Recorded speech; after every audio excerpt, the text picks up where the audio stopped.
અત્યારે તમને પ્રામાણિક અને લોકહિત માટે કાર્ય કરતા નેતા તમે દેવું લઈને ગોતવા જાઓ તો પણ ન મળે.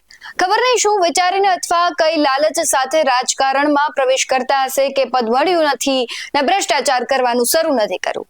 લાખો રૂપિયામાં પગાર, વૈભવી ગાડી અને મકાન સરકાર આપે છે તોય આમનું ભાંડું નથી ભરાતો. આ લોકો સેવાના બાને લોકોના પૈસે લીલાલેર કરી રહ્યા છે. તમે કદાચ એક કહેવત સાંભળી જશે કે હાથીના દેખાવના અને ચાવવાના દાંત અલગ હોય છે.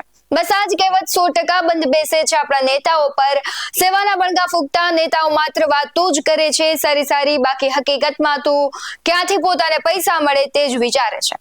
આજે વાત કરવી છે નેતાઓની નીતિની, તેમની વાસ્તવિકતાની અને તેમની હરામનું ખાઈ લેવાની વૃત્તિની. નમસ્કાર, વાત વિગતવાર સાથે હું ભૂપતિ વિસાવડિયા.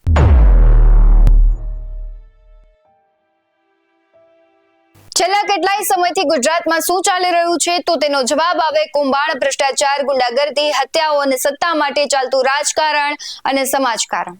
અને આ બધું આજકાલથી નથી ચાલતું. આના મૂળ ખૂબ જ ઊંડા છે. આપણે તાજેતરનો જ દાખલો લઈએ કે જેમાં મંત્રી પુત્રોની ગેરરીતિ અને ભ્રષ્ટાચારના વાવડ આવતા તપાસ થઈ, તેમને જેલમાં નાખવામાં આવ્યા, પણ તેમને ગઈકાલે જામીન પણ મળી ગયા ને. આ કિસ્સામાં નુકસાન કોને થયું તો કે જનતાને. જે યોજના થકી ગરીબને આજીવિકા માટે રોજગારી આપવાની હતી તેમાં પણ આ ભ્રષ્ટ નેતાઓએ ક્યાંથી કટકી કરવી તે જ વિચાર્યું. જે સામાન્ય જનતા થકી ખુરશીને પામે તે પદ મળ્યા બાદ લાલચુ વૃત્તિના થઈ જાય છે. મનરેગાનું કૌભાંડ સામે આવ્યું, અનેકના નામ ખુલ્યા, પણ તેનાથી ફેર શું પડ્યો? ફેર માત્ર એટલો પડ્યો કે બચુ ખાબડનું મંત્રી પદ છે તે અત્યારે ખતરામાં છે. પણ મંત્રી પુત્રો હોય તો શું થયું? કેમ ગૃહમંત્રી તેમનું સરઘસ કાઢવા આદેશ નથી આપતા? લાગે છે સરકારી બાબુઓને હવે હરામનું ખાધા વિના સખ નથી થતું અને ગૃહમંત્રી પણ ક્યાંક ને ક્યાંક લાચાર હોય તેવી વાતો થઈ રહી છે. સમગ્ર મામલે વધુ વાત કરતા પહેલા ચેતર વસાવાને સાંભળે. તેમણે આ મામલે પુરાવા સહિત ખુલાસાઓ કર્યા છે. તે શું કહી રહ્યા છે તેના પર નજર કરીએ. નર્મદા જિલ્લામાં બચુભાઈ ખાબડ પ્રભારી મંત્રી હતા.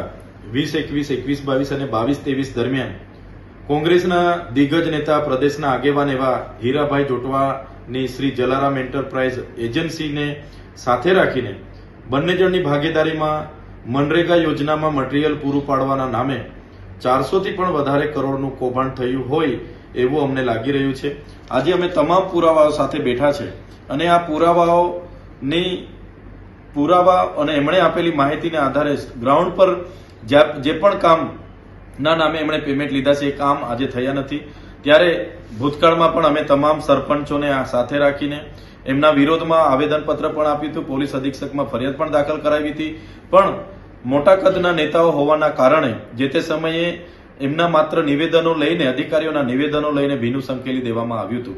ત્યારે આમાં સ્પષ્ટ દેખાય છે કે જે પણ માહિતી અમને મળી છે એમાં કરોડો રૂપિયાના પેમેન્ટો ચૂકવાયા છે, પણ એ સ્થળ પર આજે કામ થયેલ નથી. આ 21-22ની તમામ માહિતી છે. એમાં પણ દરેક પંચાયતોને લઈએ તો કરોડો રૂપિયાના પેમેન્ટો ચૂકવાયેલા છે, પણ એક પણ સ્થળ પર એ કામો થયા નથી. આ એજન્સીએ કોઈ પણ જગ્યાએ એક પણ ગાડી રેતી, કપચી કે કોઈ પણ જગ્યાએ રોયલ્ટી વાળા બિલો, જીએસટી વાળા બિલો મૂક્યા વગર પંચાયતોના નામે કરોડો રૂપિયા સેરવી લીધા છે. સરકારને અમારી વિનંતી છે કે આ એજન્સી શ્રી જલારામ એન્ટરપ્રાઇઝની જે પણ કામગીરી નર્મદા જિલ્લામાં થઈ છે એની જો તપાસ કરવામાં આવે તો 400 કરોડથી પણ વધારે કૌભાંડ બહાર આવે એવું છે. અત્યાર સુધી લોકોને માત્ર એવું હતું કે રાજ્ય સરકારના મંત્રી બચુભાઈ ખાબડ જ મનરેગા કૌભાંડમાં ઇન્વોલ્વ છે, પણ ટ્રાયબલ વિસ્તારના દાહોદ, ભરૂચ, છોટાઉદેપુર, નર્મદા, તાપી તમામ જિલ્લાઓમાં કોંગ્રેસના દિગ્ગજ નેતા એવા હીરા જોટવા એની પોતાની એજન્સીઓ અને ભાજપના લોકો સાથે મળીને ભાજપ કોંગ્રેસ ભાઈ સાથે મળીને કરોડોના કૌભાંડો કર્યા છે. આજે હીરા જોટવા આખી કોંગ્રેસ, અહીંના પૈસાઓથી આખી કોંગ્રેસ ચલાવી રહ્યા છે.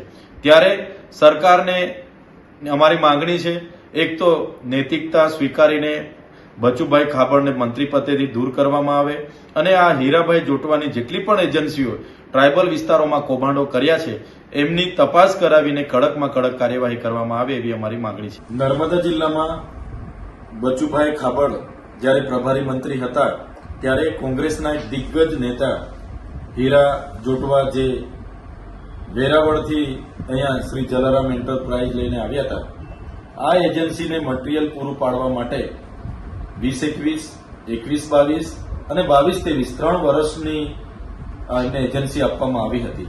ત્યારે આ તમામ લાખો રૂપિયાના પેમેન્ટો એમને ચૂકવાયેલા છે. અમને જે પ્રકારે અમે જિલ્લા ગ્રામ વિકાસ એજન્સી પરથી માહિતી લીધી તો આ લાખો રૂપિયાના પેમેન્ટો, આ પેમેન્ટ બિલો છે, પેમેન્ટની તારીખ છે અને ચૂકવાયેલી રકમ છે. આ તમામ પંચાયતોમાં કરોડો રૂપિયા એમને ચૂકવાયા છે. સ્થળ પર જોતા અને સરપંચો સાથે વાત કરતા એક પણ ગાડી મટીરીયલ આ શ્રી જલારામ એન્ટરપ્રાઇઝ વેરાવળ દ્વારા નાખવામાં આવ્યું નથી. છતાં અધિકારીઓની મદદથી કરોડો રૂપિયાના પેમેન્ટ આ 3 વર્ષ દરમિયાન આ શ્રી જલારામ એન્ટરપ્રાઇઝને ચૂકવવામાં આવ્યા છે. ત્યારે અગાઉ અમે પોલીસ અધિક્ષકને એક ફરિયાદ પણ આપી હતી અને સાથે સાથે અમે એક આવેદન પત્ર પણ આપ્યું હતું. ડેડિયાપાડાના 31 જેટલા સરપંચો અમારી સાથે આવ્યા હતા. ત્યાંના અહીંના તે વખતના ધારાસભ્ય મહેશભાઈ વસાવા પણ હતા. સાથે સાગબારાના સરપંચો પણ અમારી સાથે જે તે વખતે રજૂઆત કરવા આવ્યા.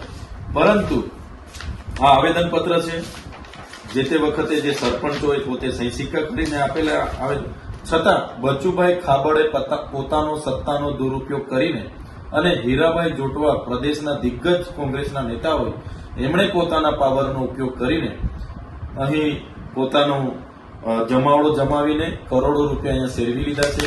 ત્યારે આ કામોની આજે પણ તપાસ કરવામાં આવે તો કામો સ્થળ પર થયા નથી. ત્યારે મનરેગા કૌભાંડમાં માત્ર ભારતીય જનતા પાર્ટીના બચુભાઈ ખાબડના પુત્રો જ નથી, એ કૌભાંડમાં ભાજપના બીજા નેતાઓ સહિત કોંગ્રેસના પ્રદેશ કક્ષાના નેતાઓ પણ છે. જે મનરેગા બિનકુશળ શ્રમિકોને આ વિસ્તારોમાં રોજગારી પૂરું પાડીને એમનું આર્થિક રીતે ઉત્થાન કરવા માટેનો કાયદો બન્યો, એક યોજનામાં ભાજપ અને કોંગ્રેસે ભાઈ ભાઈ બનીને કરોડો રૂપિયાના કૌભાંડો કરેલા છે.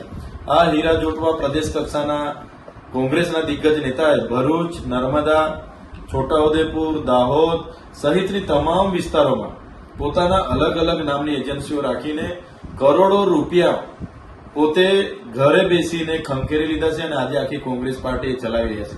ત્યારે સરકારશ્રીને અમે વિનંતી, આ એમની જલારામ એન્ટરપ્રાઇઝ છે, કોઈ પણ જાતની રોયલ્ટી, જીએસટી વગર બિલો મૂકીને કોઈ પણ જાતની રોયલ્ટી કે જીએસટી ભર્યા વગર કોઈ પણ જાતની એક પણ ગાડી મટીરીયલ નાખ્યા વગર દર વર્ષે 250 થી 300 કરોડ રૂપિયાનું અહીંયા કૌભાંડ એમણે કરેલું છે. સરકાર આમાં ગંભીરતાથી આ શ્રી જલારામ એન્ટરપ્રાઇઝની તપાસ કરાવે અને જે પણ કામો નથી થયા એ તમામ કામો બદલ એ રિકવરી કરાવે અને એમના પર કડકમાં કડક કાયદેસરની કાર્યવાહી થાય એવી અમારી માંગણી છે. અગર સરકાર આમ નહીં કરશે તો આવનારા દિવસોમાં આદિવાસી વિસ્તારના તમામ જિલ્લાઓમાં બધા જ લોકોને સાથે રાખીને સ્થળ પર જઈને, ગ્રાઉન્ડ પર જઈને આ લોકો સામે કડકમાં કડક કાર્યવાહીની માંગ સાથેના આંદોલનો અમે કરીશું.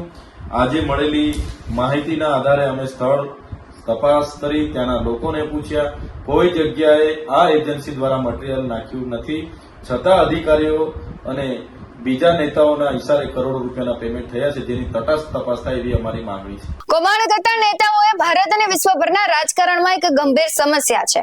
જ્યારે નેતાઓ સત્તામાં આવે ત્યારે તેઓ જાહેર સેવાને બદલે અંગત લાભ માટે પોતાની સત્તાનો દુરુપયોગ કરતા હોય છે અને આનાથી લોકશાહી અને જનતાના વિશ્વાસને મોટો ફટકો પડે છે.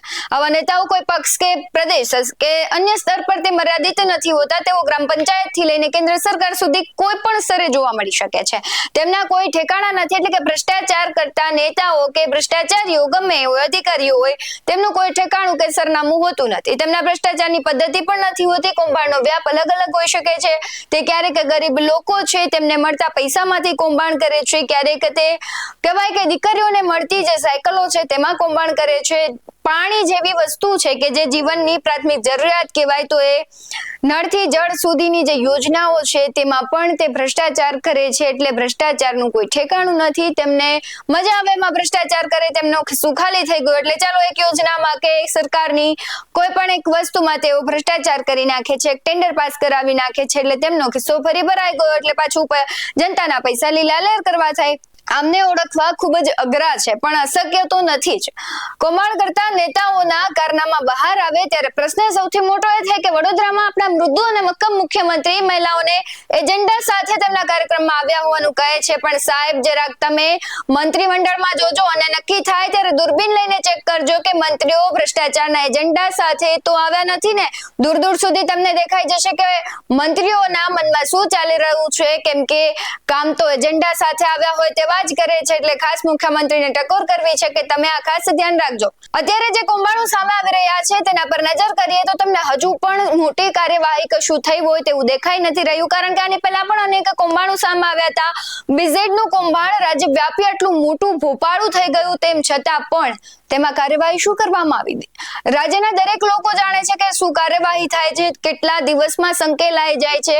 લોકોના લાખો ને કરોડો રૂપિયાનો ધુવાડો થઈ ગયો, પણ થયું શું? બસ થોડા દિવસ કાર્યવાહી થઈ પછી બધું સંકેલાઈ ગયું, અને એમાં પણ ભાજપના જ કેટલાય નેતાની સંડોવણી હતી.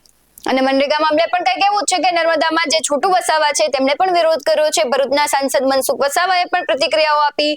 રાજ્યમાં અનેક જગ્યાએ તેનો વિરોધ થઈ રહ્યો છે, તપાસ ચાલી રહી છે. કોંગ્રેસ પણ આ મામલે સખત કાર્યવાહીની માંગ કરી રહ્યું છે, અને કદાચ જો આ દાવાઓ કરવામાં આવે છે, હજુ તપાસ કરવામાં આવે છે, તો રાજ્યવ્યાપી મોટું ભોપાળું છતું થશે, અને એમાં ભાજપ અને કોંગ્રેસ સહિતના નેતાઓ છે તેમના નામ પણ સામે આવી શકે છે. મનરેગાના તાર તો છેટે વેરાવળ સુધી પહોંચી ગયા છે, અને હજુ પણ ઘણું પહોંચેલા છે, અને જો તપાસ થાય તો યોગ્ય નામો પણ બહાર આવશે. પરંતુ નામ બહાર આવે કે નહીં એ તો આપણે બધા જાણીએ છીએ કે આવા કૌભાંડોને ભ્રષ્ટાચાર થતા હોય ત્યારે નામ કેવી રીતના બહાર આવે છે, કોના આવે છે, કયા પક્ષના આવે છે, શા માટે અમુક લોકોના નામ નથી બહાર આવતા. હવે લોકોને નેતાઓ પર વિશ્વાસ નહીં રહે, કારણ કે જનતાના નામે પેટ ભરવાની વૃત્તિવાળાનું કશું નહીં થાય, કેમ કે સત્તામાં બેસેલા જ ચોર હોય તો તેના પર કાર્યવાહી કોણ કરે તે પણ એક ઉદ્ગાર છે. અને તમે બધા જ જાણો છો કોણ ચોર છે કોણ નથી, કારણ કે આવા જ્યારે રાજ્યભરમાંથી કૌભાંડો સામે આવે, કાર્યવાહી નો થાય તો પણ કહેવાય કે લિમિટેડ જ થાય. તેમનું સરઘસનું કાઢવામાં આવે. મંત્રી પુત્રો છે અથવા આપણી પાર્ટીના છે અથવા કહેવાય કે રાજકારણ સાથે સંકળાયેલા છે, તેમની ઓળખ ખૂબ જ મોટી હોય, એટલે તેમનું કદાચ સરઘસ કાઢવામાં આવે તો તેમને પ્રતિષ્ઠા ખરડાઈ જાય, એટલા માટે તેમનું સરઘસ નું નીકળે. જ્યારે સામાન્ય નાગરિક છે તે કોઈ પણ ગુનો કરે, અને અમરેલીની વાત તો તમને ખબર જ છે કે દીકરીનું સરઘસ કાઢવામાં આવ્યું હતું. એટલે હવે જોવું રહ્યું કે ગૃહમંત્રી છે તે આમાં મંત્રીઓના દીકરાઓની સંડોવણી સામે આવે છે, અને હજુ પણ ઘણા નામ ખુલશે, એટલે એ પણ પાર્ટીઓ સાથેના જ છે, ત્યારે તેઓનું સરઘસ કાઢે છે કે નહીં? તમને શું લાગે છે કે મનરેગા મામલે શું થશે? સરઘસ નીકળશે, કૌભાંડો બહાર આવશે, નામ ખુલશે કે નહીં? તમે કોમેન્ટ બોક્સમાં લખજો કે આગળ શું થશે, તમને શું લાગી રહ્યું છે.